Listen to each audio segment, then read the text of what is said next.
Yohanes 13 ayat 13. Kalian memanggil aku guru dan Tuhan, dan memang demikian. Ngaku-ngaku Abrahamik tapi tidak ada pengampunan dosa dengan penumpahan darah. Itu ala ciki-ciki itu. Kemarin itu saya pernah diskusi di room agama sebelah itu, yang siapa sih yang pakai masker itu, Juma. Lalu Dia argumennya begini ya. Dia bilang, mengapa kalian itu gak pernah berubah, kalian itu menyembah manusia. Di dalam Alkitab memang Yesus tidak pernah mengaku Tuhan, ya kan? mana ada? Kau nggak pernah baca Alkitab berarti kak? Saya merasa gini, Kak Elia, Tuhan di perjanjian lama itu kejam apa tegas gitu. Gak, maksud saya kan kalau macam tadi Kak Elia bilang Sodom dan Gomora Nuh itu kan bahasa kasarnya dibantai gitu. Kemarahan Tuhan lah kita anggap. Tapi di perjanjian baru ini kok kayaknya dia baik banget gitu. Padahal kita tahu Tuhan yang sama gitu. Coba sedikit pencerahan. Coba Bapak lihat di dalam Lukas 16 ayat 16. Ada Alkitab nggak di sana? Ada Alkitab nggak? Jauh, bacain aja, Mbak. Jauh ya, jauh. Agak jauh. Iya. Lukas 16 ayat 16 berbunyi begini. Hukum Taurat dan kitab para nabi itu berlaku sampai tampilnya Yohanes Pembaptis. Dan sejak saat itu kerajaan Allah diberitakan dan semua orang masuk menggagahinya. Berebutan masuk menggagahi kerajaan Allah itu. Nah, artinya dulu itu Pak, Tuhan itu di perjanjian lama mata ganti mata, gigi ganti gigi, itu menurut tuntutan Taurat. Betul. Ini malah menunjukkan kesetiaan Allah kepada keadilannya. Ya, tetapi di perjanjian baru hukum Taurat yang demikian mata ganti mata, gigi ganti gigi itu sudah selesai. Sudah memberikan perjanjian yang baru. Apa itu? Kasih karunia. Ya, ketika Yesus mengangkat piala, mengangkat cawan, inilah darah dan roti yang menjadi tanda perjanjianku yang baru kepada kamu. Jadi di janjinya yang baru itu, di dalam baptisan kita memperoleh pembaharuan. Pembaharuan apa? Keselamatan. Ya, jadi kalau dikatakan Allah perjanjian lama itu seakan-akan kejam, tidak. Itu hanya oleh karena kasih setianya kepada hukumnya sendiri. Tapi di perjanjian baru, karena memang keselamatan yang diberikan bagi seluruh bangsa di dunia, namun Taurat hanya diberikan bagi bangsa Israel saja menurut Mazmur 147 ayat 19-20, maka berakhirlah ketika kerajaan Allah itu sudah datang ke dunia ini. Makanya Tuhan Yesus bilang dalam Matius 28 ayat 19 ya, ayat 18 bahwa pergilah ke seluruh dunia, baptislah mereka dalam nama Bapa, Putra, dan Roh Kudus. Jadi itu bukan merujuk kepada Tuhan perjanjian lama kau kejam, bukan. Itu menunjukkan betapa adilnya Dia dan kasih setianya di dalam hukumnya sendiri. Dan di perjanjian baru itu menunjukkan Dia kasihnya. Sebenarnya puncak risalah pewahyuan itu ada di dalam Kristus.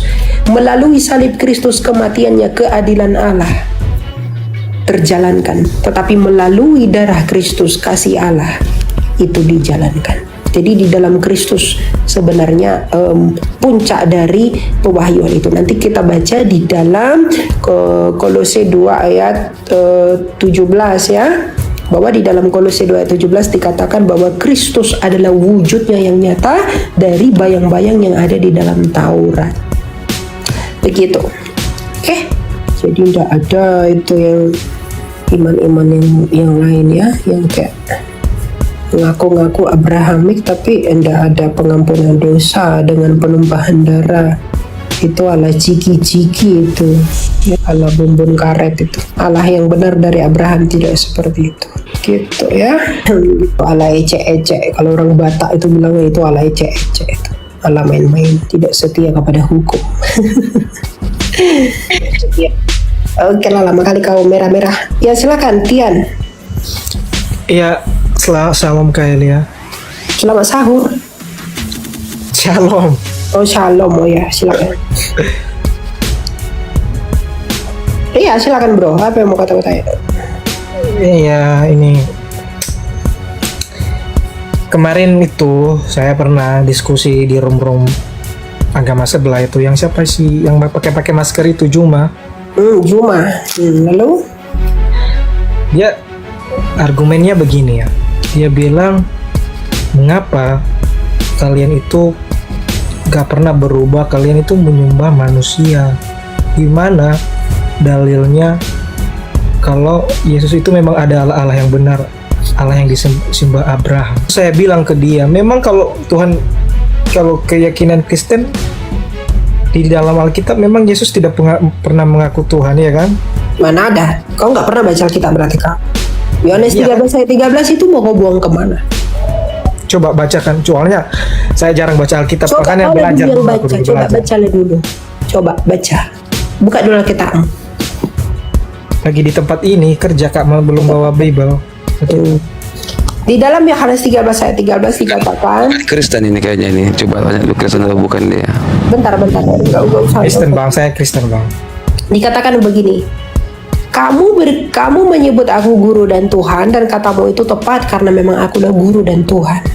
Di dalam Wahyu 22 ayat 16, Kristus mengakui dirinya sebagai pengutus para malaikat. Malaikatku, bukan malaikat Bapakku. Karena apa milik Bapa adalah milik Kristus. Kepunyaan Bapa adalah kepunyaan Kristus.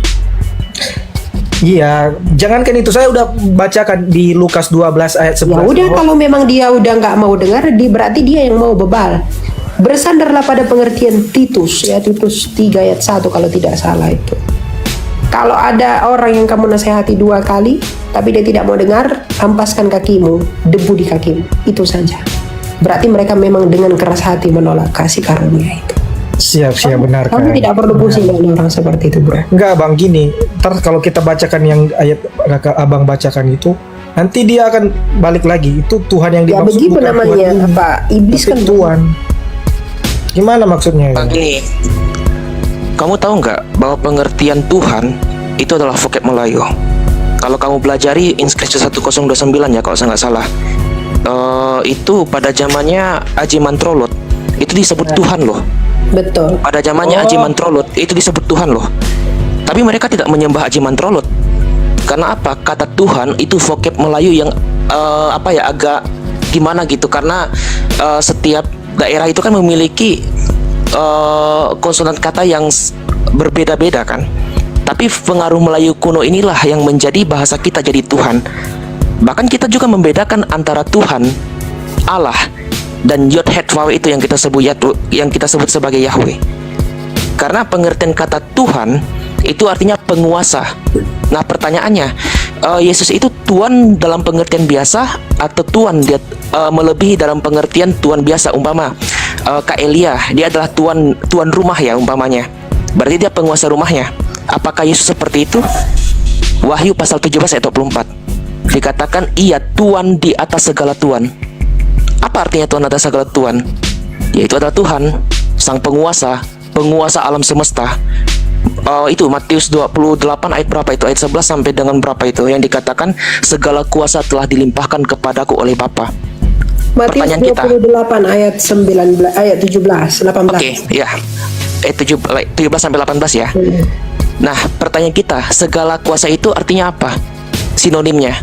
Karena ada kata segala, ya berarti maha kuasa. Nah, siapa lagi yang maha kuasa selain sesembahan kita? Allah sendiri, betul kan?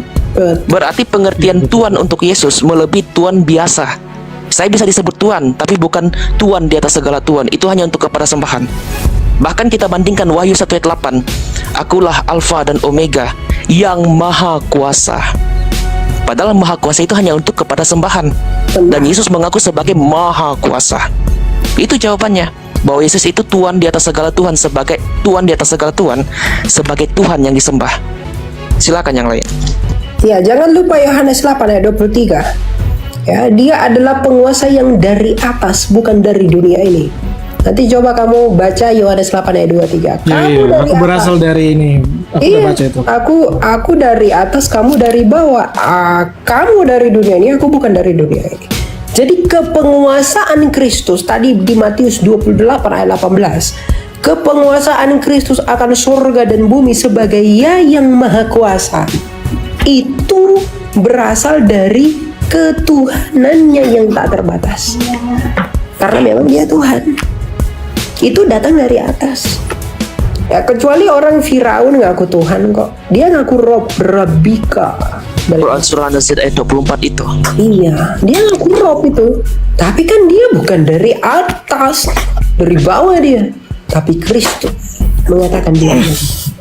Kalau orang yang memang udah bebal, udah nggak bisa linking ayat ke yang satu dengan yang lain, memang itu susah sekali menerima karena memang begitu desainnya. Gitu ya. Oke.